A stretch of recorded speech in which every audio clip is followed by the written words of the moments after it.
બોડેલી લાઈવમાં આપનું સ્વાગત છે। પાવીજતપુર તાલુકાના વાવડી ગામે કલારાણી પાસે આવેલું વાવડી ગામ છે, ત્યાંના દ્રશ્ય છે। ગઈકાલે પાણી ખૂબ આવ્યું તે વખતે અહીં કોતર આવેલું છે, તેમાં પણ ખૂબ પાણી આવ્યું હતું અને અહીં સ્કૂલના પ્રાથમિક શાળાના બાળકો જ્યારે સાંજે 5 વાગે છૂટ્યા પ્રાથમિક શાળામાંથી, તે વખતે લગભગ જે ગ્રામજનો જણાવી રહ્યા છે ટેલિફોનિક વાતચીતમાં 150 જેટલા વિદ્યાર્થીઓ હતા। તેઓ લગભગ 60-70 ફૂટ આવેલી આ સ્કૂલ છે, ત્યાંથી તેઓ પોતાના ઘરે જવા માટે ઉત્સુક હતા।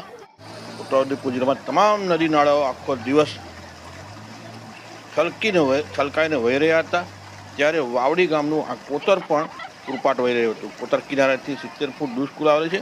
સ્કૂલમાંથી છૂટેલા બાળકોને કોતર પાર કરીને તેમના ઘરે સુધી પહોંચવા પ્રયાસમાં તેમના વાલીઓ તેમજ ગ્રામજનોએ આ કટોકટીની પળોમાં હાથમાં હાથ પકડી મારું સાંકળ રચી બાળકોને કોતર પાર કરાવ્યું હતું।